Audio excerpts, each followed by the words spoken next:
Hey Authority Hackers, welcome to this week's podcast episode. In this episode, we are going to be sharing some very advanced link building tactics and tricks that will help you build more links for less money, rank higher, and outtake your competitors. But before we get started with the episode, I want to remind you that we are currently running the only Authority Hacker Pro launch that we are doing this year. And if you want to have access to our most advanced training, including some of the tactics that we are going to be talking about in this episode, go and check authorityhacker.com/pro. There's a bunch of case studies of students that have done really well with the training as well, and you will really get all the info. So I'm not going to talk too much about it, but go and check it out because it's closing really soon. 12 hours after we release this podcast, I believe, so go ahead and check it out. So no more self-promo, let's get started with the episode. Hey everyone, welcome to the Authority Hacker podcast. As I said in the pre-intro, we are in the middle of an Authority Hacker Pro launch. It's actually the first time we're doing it this year, mostly because we were focused on doing lots and lots of updates for it. And we wanted most of them to be out before we actually do another launch.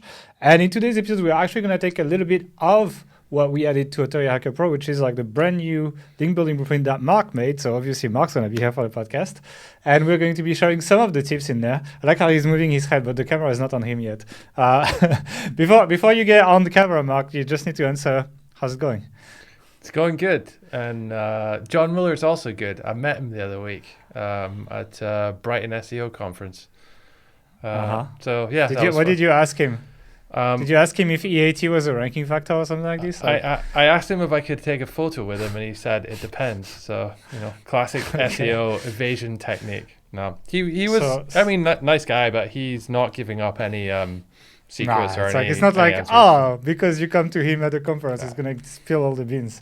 Yeah, usually that's not how it works. Not the first SEO to try and get information out of him, and I'm sure it won't be the last. And Google is what it is. I wouldn't even bother, to be honest. But it's fun that you guys got to meet him, actually. You should have put your Authority Hacker t-shirt when you took that photo. That's my only regret here. It was in the UK. It was too cold to wear a t-shirt. I had to have my jumper on. So. And you couldn't predict it would be cold in the UK. It's like, you couldn't tell. Okay, anyway, let's just jump into the podcast. Let's talk about link building. Go ahead. Okay. So tell us the magic. Basically, we want to share some more advanced link building tips.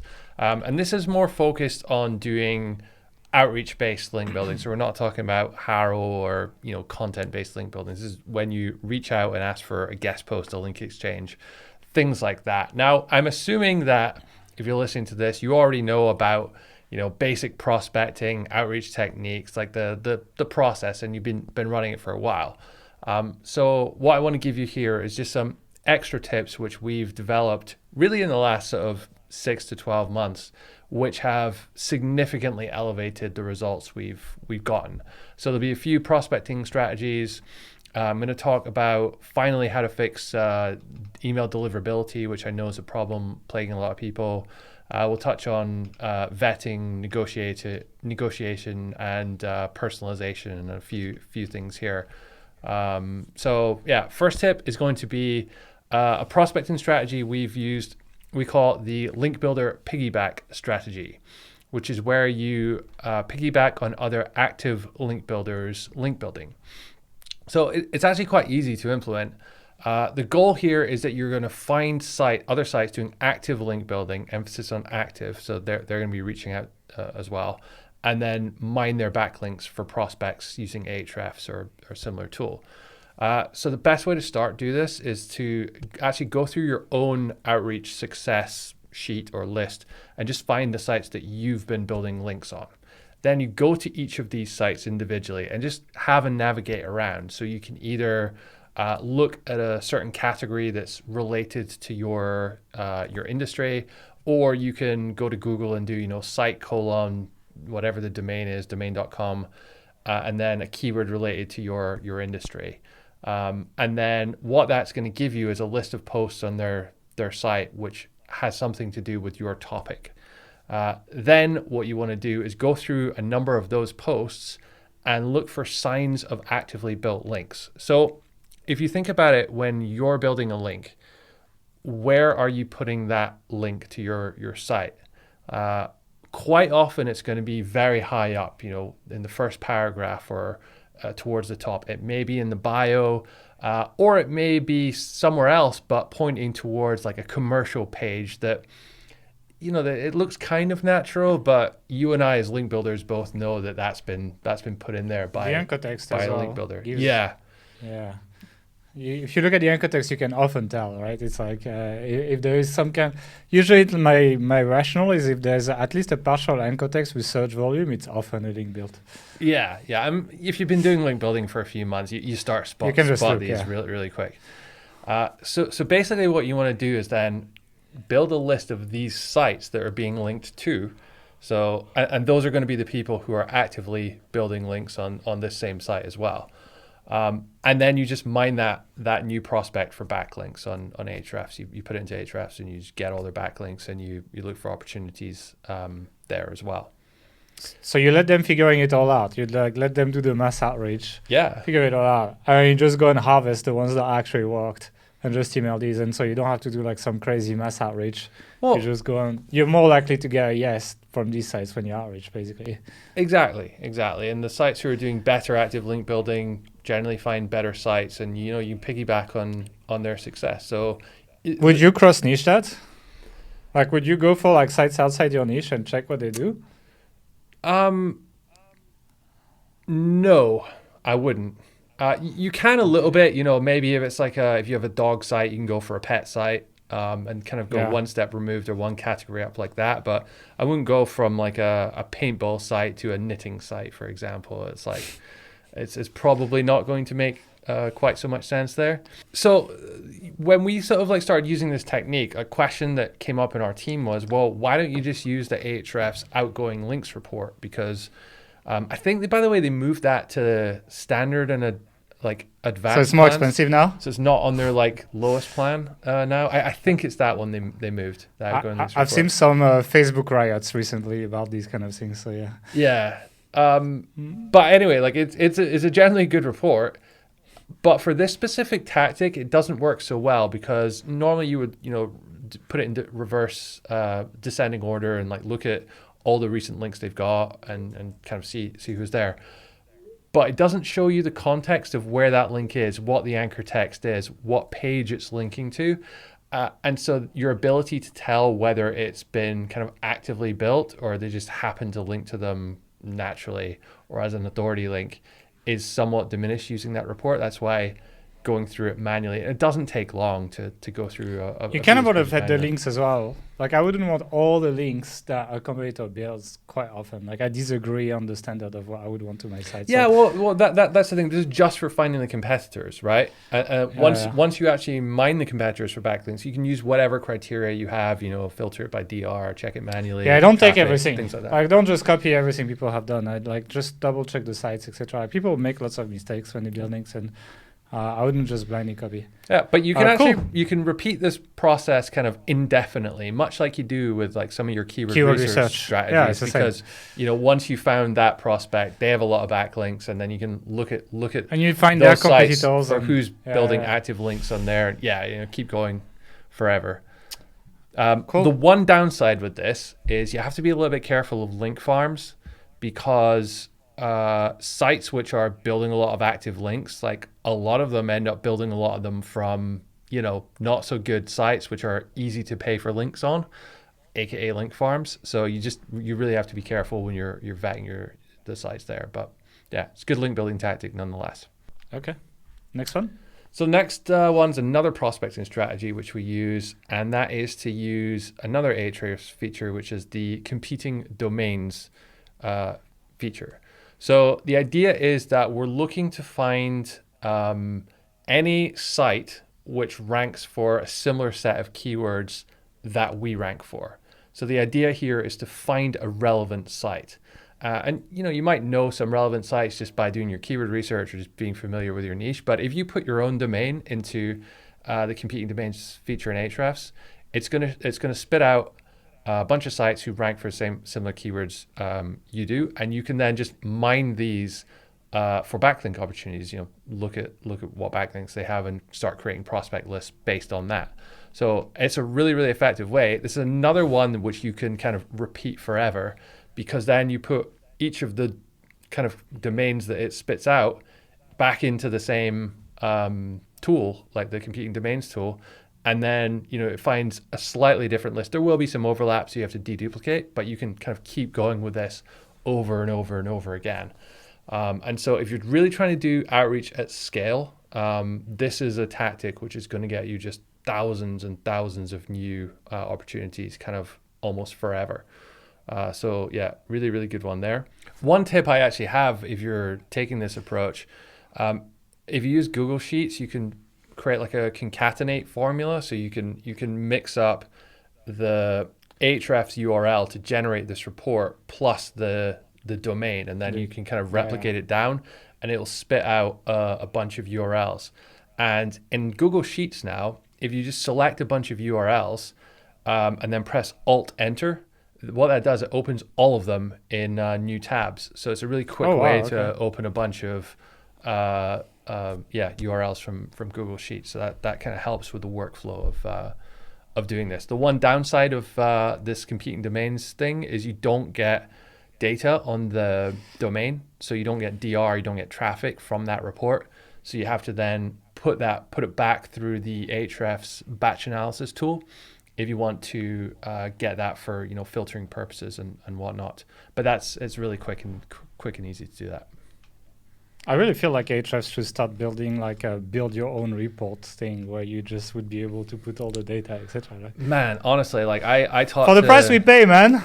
I talked to Tim about this, I think like 7 years ago or something, like really back in the day.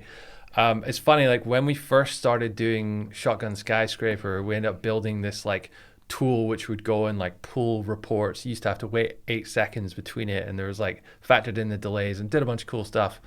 But we first tried to do it via the API, and it may have changed, but back then you actually got less information in the API than you used to. And they have a new API now, so it might have changed. There was discussion back then about a report builder for Ahrefs, and I think it'd be a really good feature. I think a lot of people would use it in creative ways, and it would make the tool better. But I understand that would be very difficult to build technically. Yeah. I think it would take it more to the like enterprise level. Like obviously the pricing is moving more to that, so it's like now you start expecting that. Like for $99 a month, I don't. Yeah. But when you start charging quite a bit more, then I would start expecting these kind of things. Yeah. Okay, let's jump on to the next one, which is vet your sites more thoroughly. So we kind of touched on this back in August, I think, when we did the podcast on link farms. We'll put a link to that up here if you're watching on YouTube.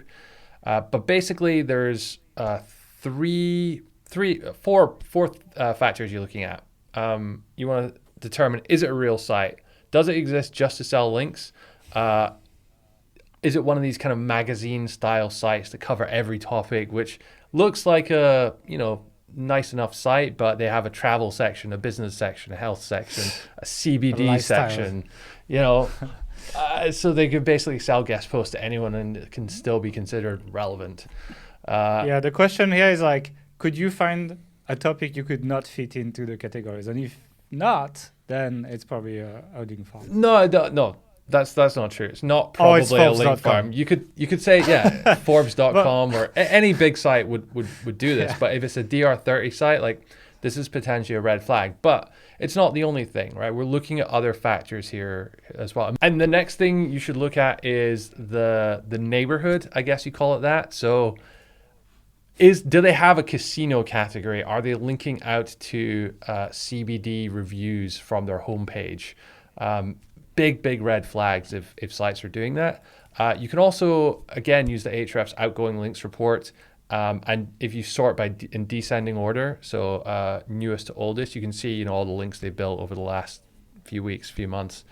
And it will just really give you an idea of the types of sites which are building links there. And if it's all kind of spammy, nefarious looking sites, then that would be a bit of a red flag. We don't really use DR or we don't trust DR in the same way that we used to for assessing whether a link is going to be good or not. It's definitely something you should look at. If it's DR0, you probably ignore it. But, I've seen plenty of DR 60, 70, 80 sites which are not good and you would not want a link from them. So it doesn't really tell the whole story anymore.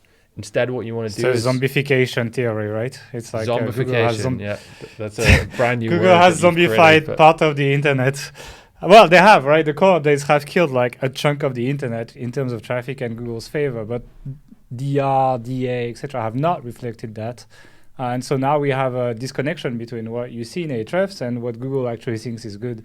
And until the SEO tools address that, DR is not a trustable I'm not metric sure if it's on like, its own. I'm really not On sure its if the own. SEO tools need to address that, or just we as SEOs need to understand what DR actually is and use some of the other metrics that are available, such as traffic estimate. Well, actually, as you're saying that, Ahrefs literally 5 hours ago, at the time at which we're recording, just released URL rating 2.0. So they are addressing their metrics. I haven't looked at it, so I can't tell if like it addresses that part. I think, On I the think that's URL still level, a maybe not, link-based but thing, no? Because I don't know. I haven't looked actually. it's quite a difficult challenge to solve this, but for the purposes of link building, if you just look at traffic instead, that it's not always going to tell you what's going on, but it gives you a much better indication of what Google thinks of the site. And particularly if you look at things like traffic trajectory, did it used to have 100K 3 years ago and then has it dipped to 2,000? Then, that's a really big red flag, any site that looks like that. Even though with traffic, there's a lot of link farmers out there who have sort of learned tactics to manipulate that within Ahrefs and within other tools. So if you go and look at the actual keywords which a site is ranking for, just briefly, you can see, are these real keywords related to the niche, or is it some, error code ranking in Vietnam, which because they rank number 4, they get 400K traffic, and that's like 99% of all their traffic. So the number you're seeing isn't actually real. It's just reflective of that, and it's probably a bit of an error. Also, like look at location. So some sites have a lot of traffic, but the vast majority of it is like non-US, non-English speaking, and that's not necessarily a problem, for a local site. But if they're kind of positioning themselves as this big international blog or something, then maybe there's kind of like more to it, and you have to be a little bit careful there. Interestingly, as I was looking at this, Neil Patel, one of the biggest sites in our industry, 2.9 million users per month according to Ahrefs, but only 500,000 US. Now 500,000 is still amazing, and I think he's doing a lot of localization stuff. So I know they translate their content, so that's responsible for a lot of it. But yeah, it just goes to show that look under the hood and you can learn a bit more. And of course, the trajectory of traffic, not just traffic, but DR. The DR is kind of slow to go down, but traffic's a lot faster to go down when it actually is like getting hit by Google. So that trajectory is very important as well. If you want to have someone else do this in your team, what you can do is you can create a kind of like scoreboard for these 4 things. Is it a real site, neighborhood, traffic, trajectory, and look at those 4 factors and create like a 1 to 5 rating for each of them and what that means, and train people on that, so they can just quickly say, oh, this is a 2, 4, 1, 3 site, and then it will calculate the total number, and you can create a threshold for what you think is going to be an acceptable link to build. There's always some subjectivity to it, but this is just a way to try and train people who perhaps don't have the same eye for what's a good site or a real site as someone who has some more experience might do. We're gonna have that template in H Pro, right? Like we're gonna have that spreadsheet for people. Actually, it's not in there yet, but it's so in progress. It's actually one of our members, Jason Malone, who runs We Outreach. He showed this kind of tactic to us, so that's what they use, and he's promised to share the template and make a little video. So Jason, put inside. So we'll hold you to that. Exactly. Okay, what's the next one? Well, actually, I just want to talk about one other thing, and that is the Write For Us page, because this question I get asked a lot is, if a site has a Write For Us page, does that mean it's like a bad site to get a link from? And as anything in SEO, it means the answer is it depends. It doesn't automatically mean it's a bad site. There are really good sites like getresponse.com, who I think we have a link from. They have a Write For Us page. And I think most people here would agree that you'd probably want a link from GetResponse. Actually, funny story how I got that link from GetResponse, which was at the beginning of Authority Hacker when we just started. I wrote a guest post for them, and then they removed, I think I added 2 links to Authority Hacker, and they removed all of them when they posted it. And then I was like, guys, why do you think I wrote that guest post? I'm happy to contribute content. It was a good content, but I was like, guys, it's like, that's not cool, especially when you added extra links inside to get response as well. So it was like some kind of marketing executive I was talking to, and then she readds the links and she no-follows them. I'm like, what do you think I'm doing this for? And then it's like, and she got quite mad at me over the emails, but she eventually followed the links and never replied to me again. So that's the story of how I got GetResponse links. When Authority Hacker was a tiny blog, actually. That's actually a really interesting story. And I think that showcases, like, we should maybe add an extra point to this list on that. Like, just be fucking persistent, you know? Like, when you're trying to get a link, like, you don't take no for an answer, especially if you spent the time to write it. I was good. Writing it was yourself cool. Back then as well. It was good. Yeah. I wrote everything. It was like original examples, like kind of like, you know, how when I write a newsletter, I go and find examples and it takes time, you know. And so I was like, well, you know, I didn't exaggerate. Like it was one branded link and one keyword link or something like this. Like, it wasn't crazy basically. And it's like when they removed them, I had to like go back and forth like 3 or 4 times to eventually have my follow links on getresponse.com. So that was the story. I love it. Okay, let's move on then. The next one is write a catchy outreach message. Now, we had BB, the link builder, from I think BB Buzz is her website, on about a year ago. And this really opened my eyes to the whole kind of like funny, quirky outreach message. And we've been playing around with it a lot, particularly for our more kind of like mass outreach type link building. So we don't do it quite as much if we're doing very targeted like sniper email. And it doesn't really matter if you're trying to get links from kind of like low-end link farms or whatever, they'll reply to everyone. But it's for all those sites in the middle who are, you know, real sites who some of them might sell links, some of them might not. But you kind of need to be standing out from all the just noisy spam that they get otherwise. So we tend to use like a dad joke or a pun. So if we take the paintball example, there's actually a site, many sites out there which have lists of paintball puns. So just Google paintball puns. And the first one I saw came up was, I shot a man with a paintball gun, ... just to watch him die, DYE. Yeah, I just Googled it and that's the first one that Very came funny. up. And that groan that like how many thousand people listening to this right now just had, like, what a terrible joke.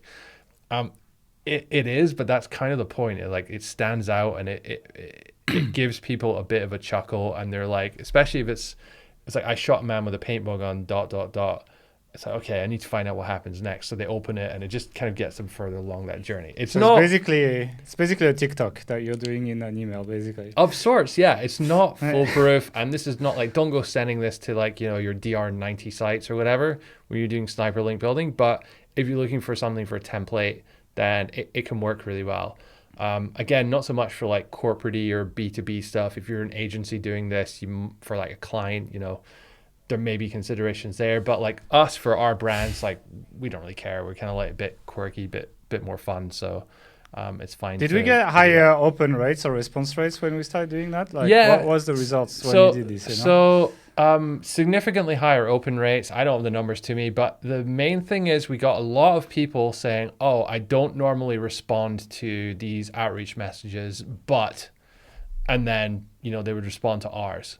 And that's something we didn't get with just, you know, the standard outreach templates we were using previously. So that's why we've been doing it a lot more.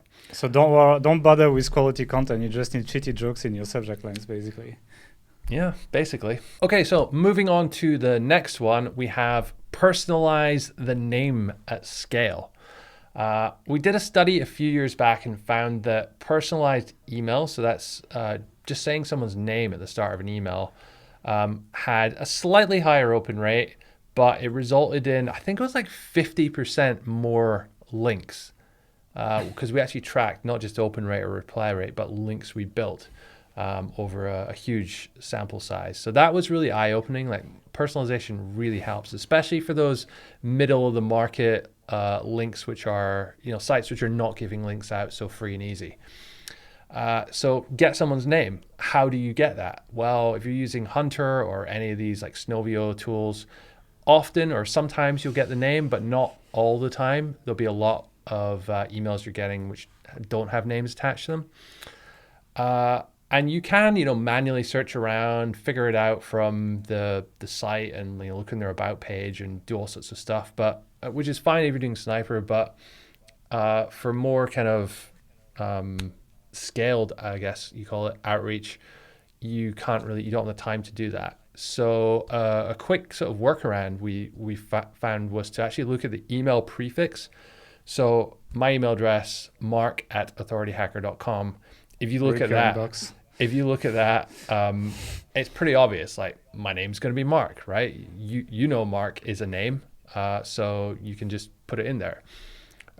So we actually had a process several years ago now where we would use Excel to extract the email prefix, and then we would compare the prefix to a list of names from like the US Census.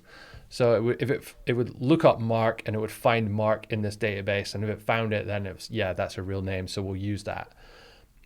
Now that's fine if it's a simple word like that. Did you try my name? Like, did it work? I can't remember. I think it is. Yeah, it's quite a common enough name. The problem was that there's all these kind of variations which don't quite work. So if you have Ed instead of Edward, then and then you have a surname in it as well, it can kind of get confused about what's going on there. So a good example would be if you look up the word Edward is EDWARD. Now, is their name Edward or is it Ed, and then their surname is Ward, because that's also a surname.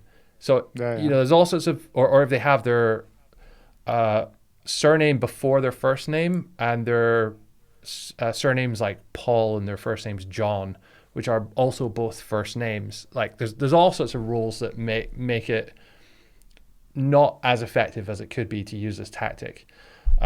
So we made a list of them and we sent it to our developer and we said, build something that solves this, and he did. So we actually have a free email name finder on Authority Hacker. If you go to authorityhacker.com/email-name-finder, we'll put the URL in here and in the show notes and stuff as well.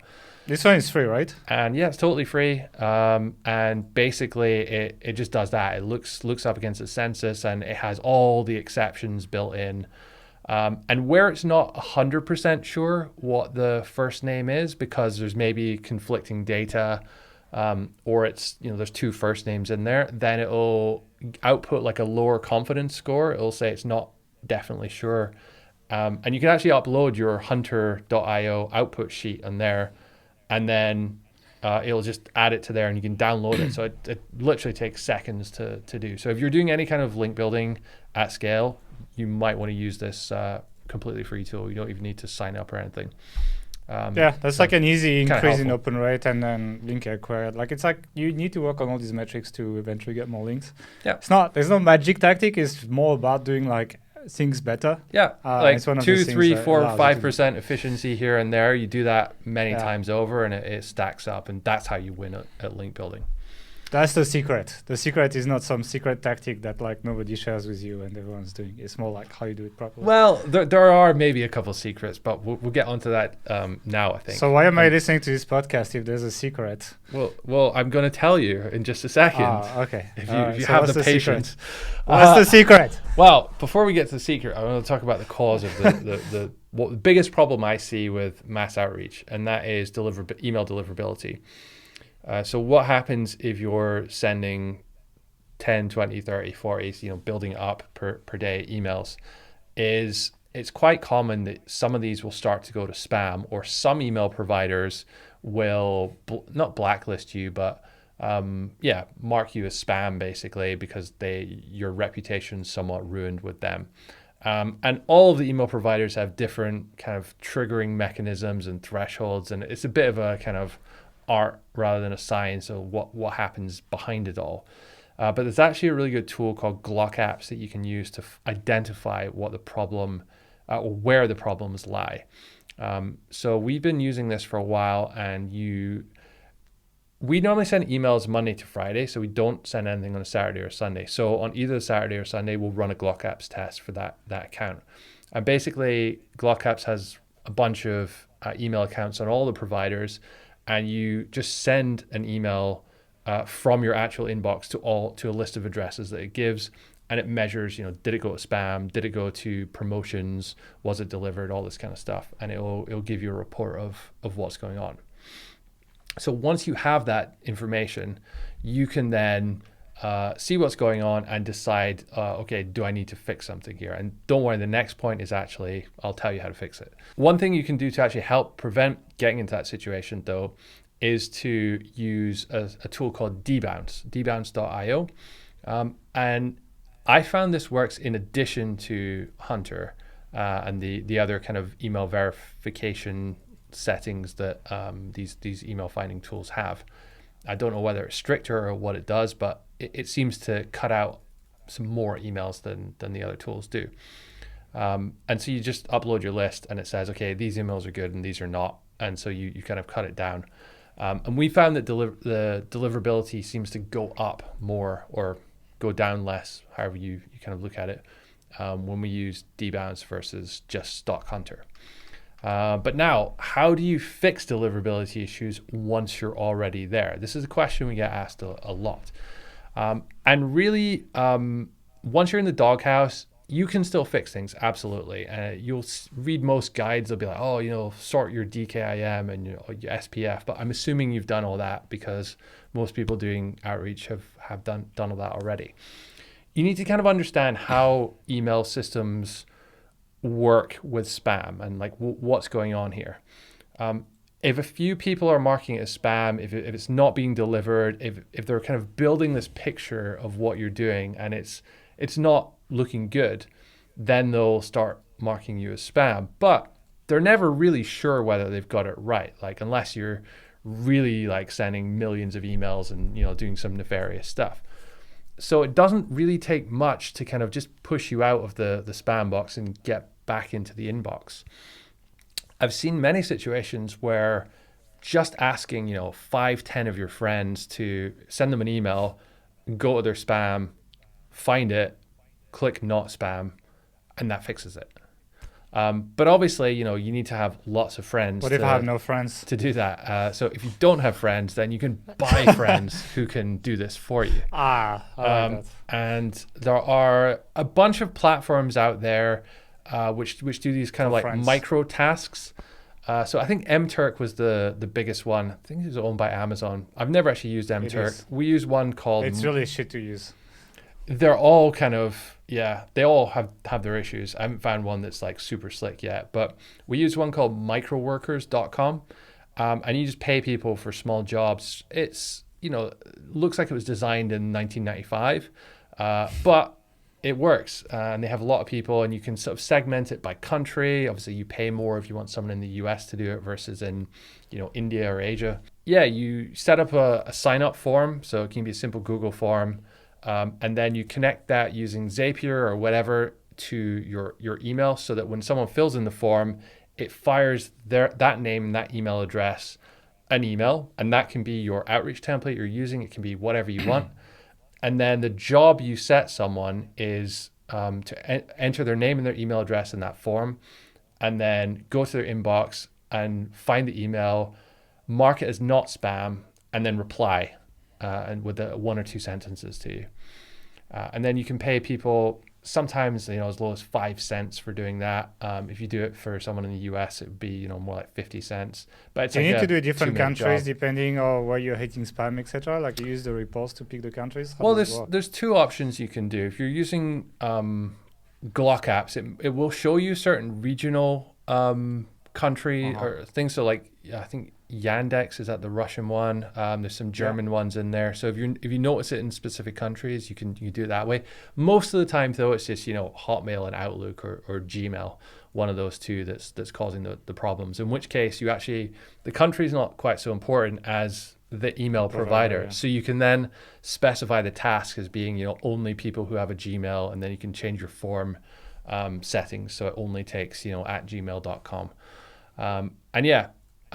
When we've done this, in 100% of times, we've been able to get out of the doghouse and fix our email deliverability. So it really works, and it works very, very well.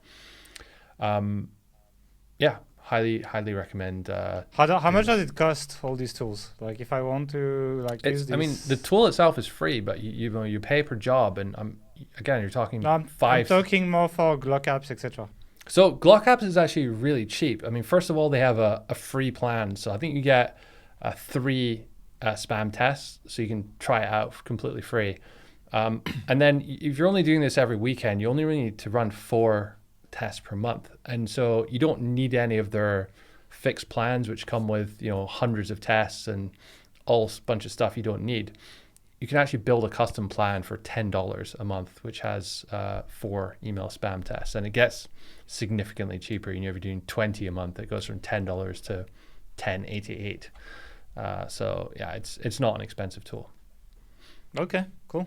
Can I get the secret now? That was the secret. Email deliverability. Really? Wow, I am so blown away. No, okay, it's pretty useful. Like when I talk to link building agencies, when I talk to people who do link building at scale, etc., it's the main problem. It's like, how do I get an email that hits the inbox every single time, and I'm able to do it at scale, reaching enough people? Because that's kind of the problem with outreach. And so while it doesn't necessarily sound amazing if you're not doing actively link building, believe me, one of the reasons you get few answers is because you're hitting the spam or the promotion inbox. And working on that is extremely important, albeit a little boring. But if you want the results, that's what you're going to have to do. Yeah. And you can also run this as a preventative mode. So you can sort of throttle the amount of jobs on these platforms every day. So you just have 1 or 2 a day and spend, 20 cents, 50 cents a day and kind of avoid getting there in the first place. So yeah, there's a lot of flexibility. Yeah, just keep the avocado toast and spend these 20 cents a day. Yeah, exactly. Like the boomer advice, the financial tips. Okay, well, do we have one more? Yeah, one last one. So this is just negotiate a lot harder on link placement and paid link placement, especially costs. I think we could kind of wrap in what you said earlier with the get response situation to just be a bit more kind of I want to get this done and don't take no for an answer. When it comes to actually paying for links, if that's something you choose to do, we did a survey recently, and I think it was 75% of people who build links are now paying for links. So it just gives you an idea of what everyone's doing. The rough price we've seen on the market is around about $1 per DR.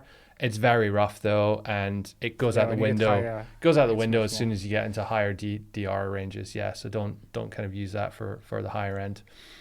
Some specific tactics though, if someone comes back to you with a price and you want to negotiate, blame an outside party.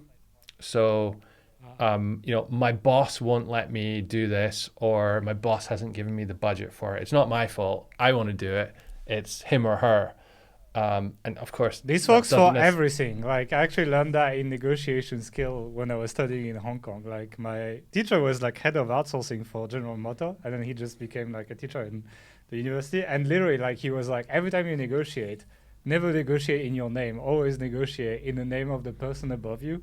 So people don't hate you. There's no animosity. You just deflect all the negativity to some person who's not here, and build conditions as well. Be I love this if they say yes or whatever. And then you can just negotiate all the way you want and remove all that negativity. It works really well, actually. I use this in real life all the time. You probably shouldn't have co-founder in your email signature if you're going to go down that route. But yeah. No. I just say, if Mark says yes, it's like I would never take a decision without him or something. Like So it's like it's always like that. It's like, oh, he's gonna be so mad if I do that without talking to him. Like it's just like I don't want to deal with the trouble, and trust me, you don't want to deal with that trouble either. You the know? funny thing is, Gail literally never asks me for anything. It just goes and does it. So I can only assume there's like a legion of people out there that like hate me for saying no to stuff that I've never even heard about. So pretty apologies much for that if you happen to be listening to this. But yeah, it's a good tactic. Another one though is to just ask for an exception. So what happens a lot in negotiating price is that you kind of go down this route where each of you end up committing to a range, and if there's no overlap there, it's like, well, you've already said the highest you can go is $100, and they've already said the lowest they can go is 150, right? And they said, oh, I can't go any lower. This is the final price. I can't go any higher. This is my price. So how do you bridge that gap without losing it? Well, you just ask them to make an exception, just as one time, and it gives them that emotional out, because that price they were committing to, it might not necessarily be the price they actually committed to. They were just trying to kind of negotiate hard, and you both were.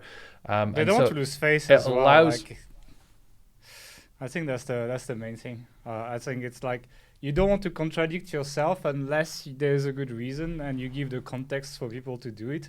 Otherwise, they feel like they've given up and they've lost the negotiation, which you want to give that opening to people. Yeah. So they feel better about always give them that like off ramp, and you'll do well. And then the final thing I would say is just always remember, and this kind of comes under negotiate harder, just always remember that you have the opportunity to turn it into a link exchange as well. So if they don't want to give you a link, then, is there somewhere that you can link to them, or do you have another site that you do a three-way exchange on as well? And that can be, really, really effective. Yeah, I think that works. But yeah, I think in general, like these negotiation tactics, it's a bit difficult for me today, are actually really useful. Like it's a lot of people are pretty bad at this, and I mean you're standing out so much from the Dear Sir emails when you start doing these things that you will get more results than you expect, actually. Yeah. So and also for life, you can use this for life all the time. It works really well. Also the because, right? So it's like, actually it was in Cialdini in like Influence. So basically, if you say like the story was like, oh, people are queuing for the photocopier and then they want to make a copy of something. If you went to people and be like, hey, can I get in front of you? Like 80% of people would say no.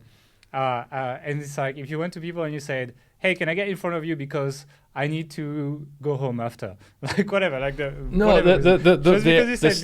study was actually, they didn't even make up a good excuse. Because I have to take a photocopy. Yeah. Can I go in front of you because I have to make a copy? And 80% of people said yes versus no when you didn't say that because thing, which is crazy. So giving a reason for like why you're asking things also works really well. Like, oh, because I have this, my boss gave me this role. Like you can combine the two tactics, right? You can blame the boss and give a reason. So it's like, oh, because my boss gave me this objective and I'm going to be really in trouble at the end of the month if I don't get this, and I don't have any budget left. So sorry, but I can't pay 150. I need to pay 100. That would really help me. That just that one time. Like now you combined everything, and that works really well. And so that would work really well as well. So I think one day we should. This is like completely out of topic, but this in real life is so useful as well to know how to do all these things. One day we should do another in the philosophy podcast we never started. We'll do that. Okay. Any final tips? Anything? Any secrets? If you want more secrets, then we actually have an entire blueprint with like 50 odd videos of this stuff inside Authority Hacker Pro. And at the time this goes out, you have, I think, 12 hours before the launch closes.